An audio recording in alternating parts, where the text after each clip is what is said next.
Recruiters of Reddit, what is the one instant turnoff that people still have on their resumes? My friend had someone come into his work with a resume a few years back. One of the achievements he had listed was able to walk extremely long distances without getting tired. Peak performance. People who tie themselves in knots to fit exactly into whatever resume template they are using. Combining jobs because you want to list 4 but the template has space for 3. Using a template with like 8 bullet points for awards and digging so deep you're listing second grader of the month May 1992. I usually point to the offending section and ask, what are you trying to tell the person reading this, and if you can't answer that question it doesn't need to be there. I found that last part very useful. Thanks for sharing. My brother works at Camping World and told me someone wrote on their resume, if you don't want me at my worst, you don't deserve me at my best. Who the heck puts that on a resume? What does that have to do with goddamn Camping World? She was 29 years old, for God's sake. People who have too much drama from the haters. Not using something as simple as capital letters at the start of sentences, and capitalizing words that do not need to be capitalized. The capitalization almost always gives a feel that the writer is German. I had a resume once state for work experience being hacker, the internet. Other gems included in the resume were, I've been both fired and hired for hacking various things. I've never been convicted of a computer crime. I will admit it gave me a chuckle but certainly was a deterrent for the job. This isn't common nor should be, but I am gonna share it anyway. A guy turned in a resume for a sales job with a picture of his face and a pie chart breaking down his amazing traits like listening and dedication. I'm not a recruiter but I have been in charge of hiring, and I hate objectives. They're useless and waste space, in my opinion. Also I don't like repetitive bullet points. If you did the same thing at a bunch of different jobs, mix it up and show me what other things you did at the jobs. They're not deal breakers of course, just annoyances. I've spent years eyeballs deep in a couple of much beloved MMOs. I've been there, pulled the all-nighters, rolled on the loot. I get it, so I can almost understand the temptation. But please, for the love of God, don't start banging on about how leading your guild in planning raid strategies is remotely connected to the job you're applying for. I hire a lot of front-end developers and UI UX designers. About a quarter of the resumes I consider have a portfolio or personal site link that is dead. Make sure your site is live before you send out your resume. Also, if you're applying for front-end, please don't use a free website template for your portfolio.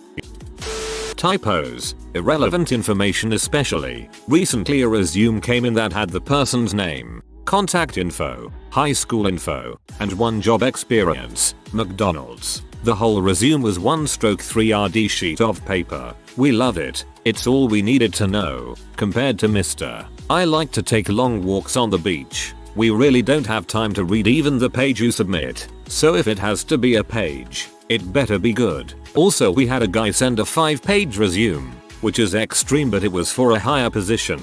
Still 5 pages. The kicker is that one of the pages was a full-blown headshot selfie. He didn't get a call back. And here my parents were always telling me your resume has to be at least 2 pages long. Anything less than that is unprofessional and doesn't look like you're trying. My father has held the same job for 25 years. Good for him. He does very well in it. But he can't accept that his job hunting experience is out of date and things don't work the same way anymore.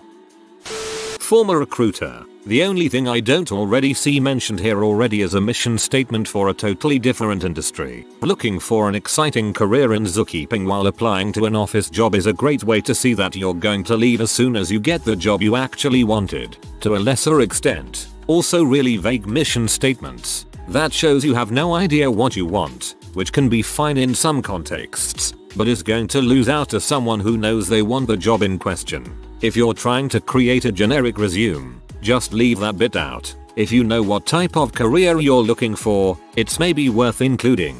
The same goes for location. First name, last name. Las Vegas, NV. Open to relocating to Portland or Austin, TX. Okay, then why are you applying to a job in South Carolina? Not common, but a couple months ago, this kid applied to my clinic for assistant staff. The dang thing was in Comic Con. Yuck. I actually felt bad, so I sent him an email with small pointers and improvements he could do on his resume. Doing my civic duty, yippee. Ridiculous corporate jargon. In my last position, I leverage synergies between business units to create value and a win-win scenario which empowered other business units to think outside the box and take a deep dive into core competencies to create buy-in and game-changing results. Next. In my last JRPG, I leverage synergy to move the rock out of the way so that my team unit and I could ascend the mountain and challenge our competitors to create game-changing results. How has no one mentioned the Bible verse quotes? Or do I just get all the nut jobs who think that's appropriate for a bloody resume? I redo resumes for people on the side and I'm on a hiring team at work. I have a list of annoyances. 1. Multi-page resumes with only half a page filled. It looks more incomplete that way than by removing some stuff and keeping it to 1 page. Basically, just fill however many pages you have. My general rule is 1 page per decade of work experience maximum. 2. Inconsistent formatting. Assign a font to each type of text. For example, all headers in 12 points bold font, content in 10 point regular font, job titles 10 point italicized font, etc. 3. Typos. We had a guy who misspelled his hometown that was in a completely different state. We had no idea, but our director was from the area. He didn't get the job for other reasons, but the first question the director asked him was why he didn't know how to spell his hometown. Great start to the interview. And just for good measure, even though it doesn't answer the OP, do not use a table to format your resume. Most companies nowadays use applicant tracking software. The ads can't read your tables, which means your profile won't get the credit it should. Keep everything in lines. No columns. No tables. No shapes. None of that. Do not use a table to format your resume. Most companies nowadays use applicant tracking software. The ads can't read your tables, which means your profile won't get the credit it should. This is the first one I've seen that's new to me. Thanks for the info. Unprofessional emails. It takes 2 minutes to set up a new one. No need to keep the one you set up at 15. If you would be embarrassed for someone to read it aloud in front of an office full of people, get a new one.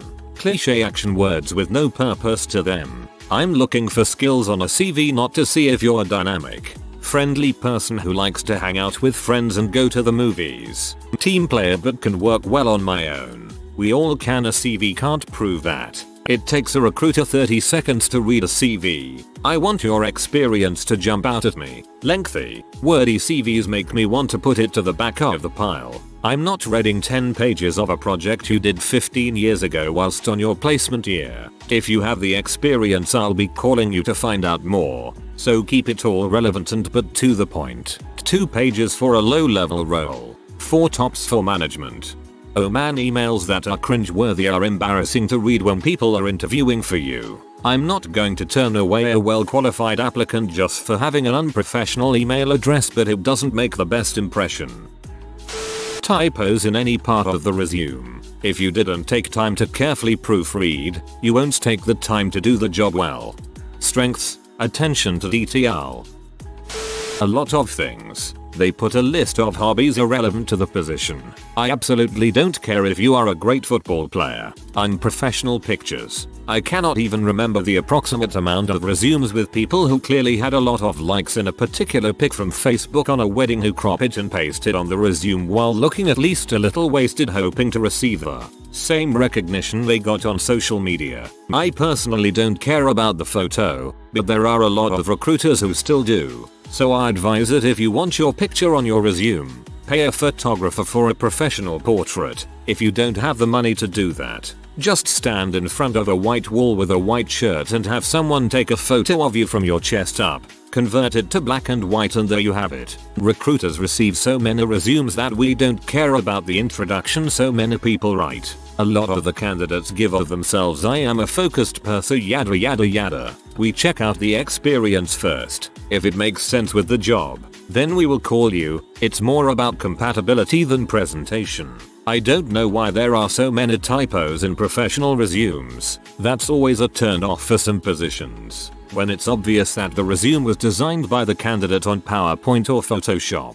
Those have a lot of banners with stupid word art typography. I can't tell you how terrible this looks. It's better if you just write it down without any format on Word. And it's even better if you spend $5 on a template. Leave design to the designers. When it's more than 3 pages long, which is still too long, no matter who you are, you can compact your whole experience in 2 pages. Not many people realize this, but you can't expect the recruiter to read all of your resume with caution when they have 99 more resumes for the same position and you have to hire someone really soon. So if your resume is 10 pages long, and a lot of them are, that can actually hurt you. I disagree with your first bullet point. A small one-liner hobbies line can add personality to a resume and ultimately give you something to talk about during interviews if there is mutual interest in a topic. I've always included one line for outside interests hobbies, and it regularly is positively received.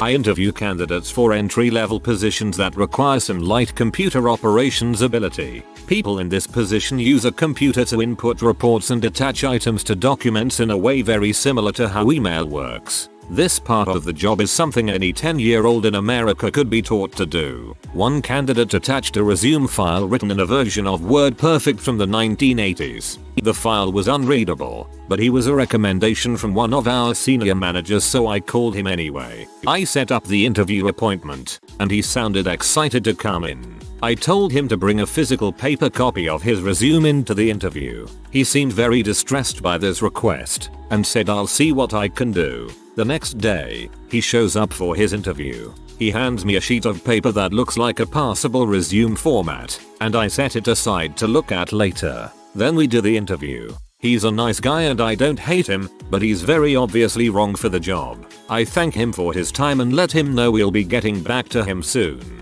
I spend a minute thinking about how I'm going to explain to the senior manager who recommended this guy that he's not going to work out, and I'm more than a little annoyed that said manager would even suggest this guy as a candidate in the first place. While I'm thinking about all of this, the candidate sticks his head back into the office. I say, hello again. He says, hey, sorry but I forgot something. I glance around and don't see anything. What did you forget? He says, I'm going to need that resume back. I only made one copy. I'm stunned. For a second I think he's making a really bad joke, and I'm looking all over his face for any sign of humor or anything at all in his expression to help me figure out what the frick he's talking about. We stare at each other awkwardly, me with a blank expression, and him with an expectant sorry about that kind of grimace. He finally glances down at his resume, the sheet of paper I set aside on my desk. It slowly dawns on me that this guy actually wants me to give his resume back to him.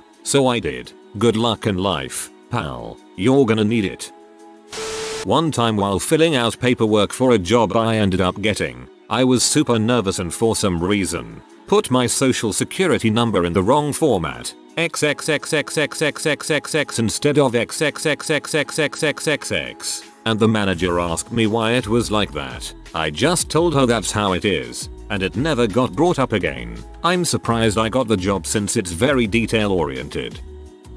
I used to review resumes. Don't put your college GPA. If it's there, I'll look at it, and if it's low, I might put you in the no pile just because I have too many to go through. For co-ops internships, sure, but after college just take it off. If you took relevant coursework from undergrad, etc. Put the class name, not the course number at your university. I have no idea what Econ 4567 is. I had someone once put progress bars on their resume as a measure of their proficiency. I did enjoy how clever it was saying that they were 90% fluent in Spanish, 50% in French, but putting 50% of teamwork skills? Don't put that. If you're several years into your post-grad life and you have a 2-page resume that includes lots of relevant experiences but also has every job you've ever had, including high school babysitting, you should take that off. If you're applying for a tech job, focus on skills like programming languages you know,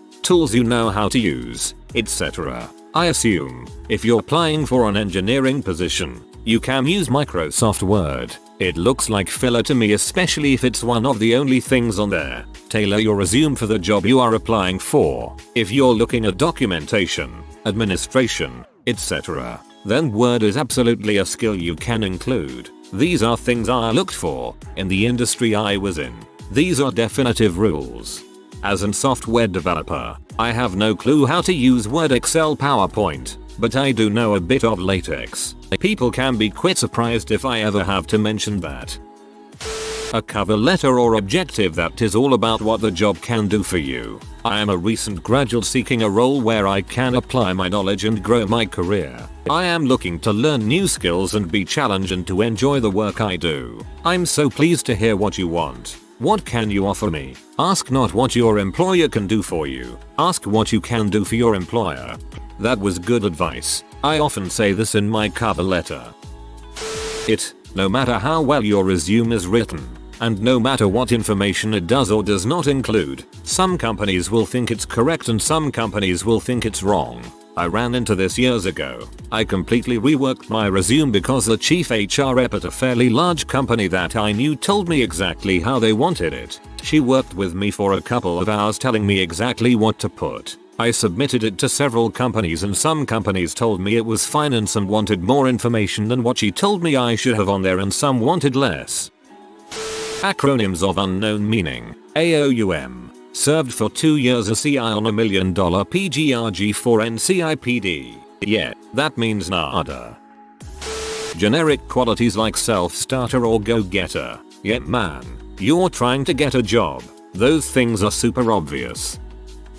As a recruiter hiring manager, I can say that there is no right or wrong way to do a resume. It all depends upon who is looking at it and what they are looking for. It might be perfect for someone, while someone else might hate it. You just never know. Do what you think is right and don't sweat it. You could be the perfect candidate, but they picked someone's kid instead. Please, it's 2018, put your cell phone number on your resume. Even if you still live at home and it says home number. I don't want a call trying to set up an interview and have to talk to your parents. It's 2018, change the application to reflect what it really wants. Most places I see these days have an actual field labeled simply as contact number.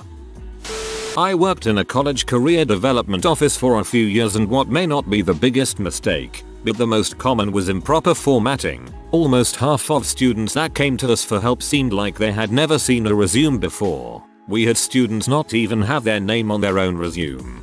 Well, they were smart enough to go to their college career development office and ask for help, so I'd say they're doing great. Bolding random words in paragraphs. Somewhere, someone said, hey, you should bold out the tech you use to make it stand out. And so then I get resumes like this. Worked as a Java programming using Agile to create full stack systems with design patterns utilizing OOP.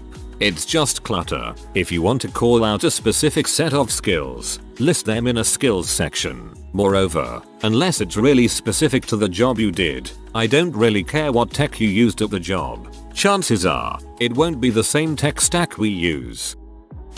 I have seen a few people mention their hobbies and interests on their resume. It's actually not needed. That's something the recruiter will ask in an in-person interview to see how you will fit within the company environment. I see this a lot on European applicants' CVs. Things like married 15 years, 2 children, enjoys bicycling.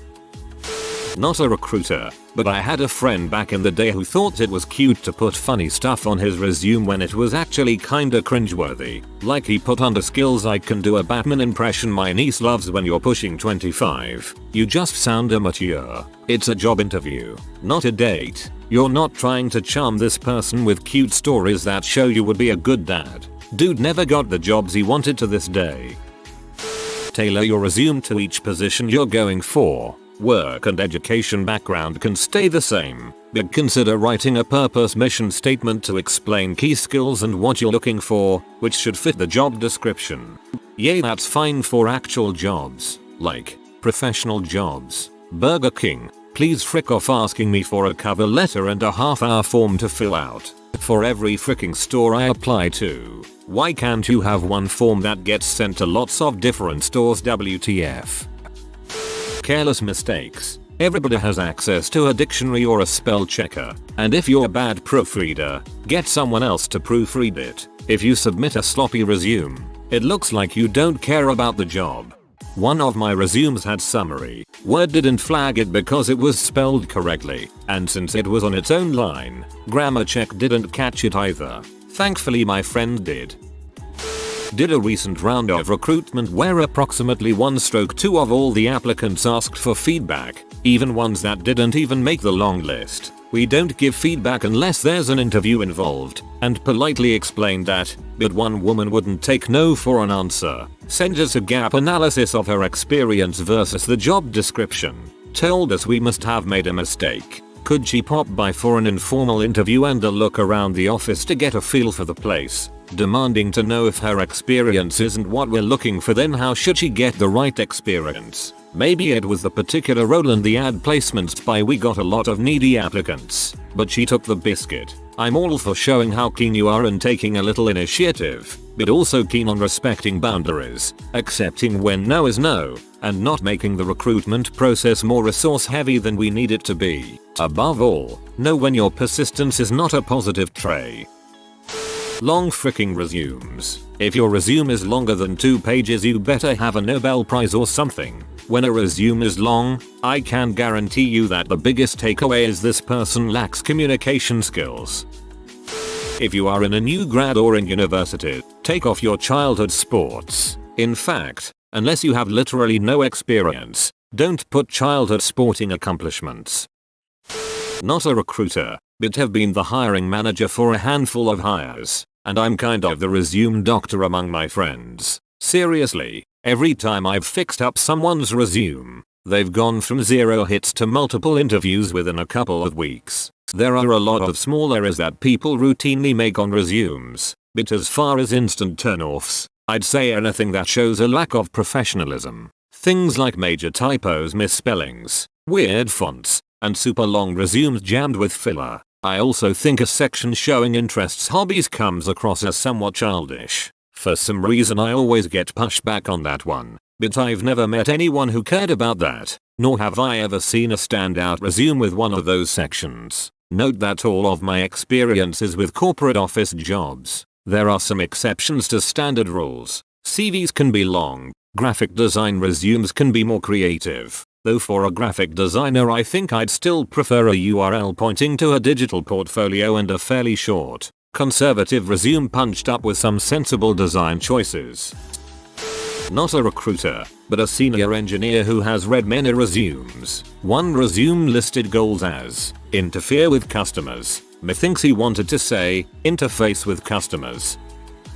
I don't know if this is hijacking this thread, but I just want to add that if you are putting in a resume, you better make sure that your Facebook and social media is in check as well. An immediate turn off is when you have unflattering things on your social media. I've seen people not even get an interview because of it.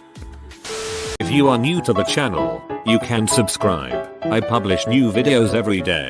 Until then, check another video.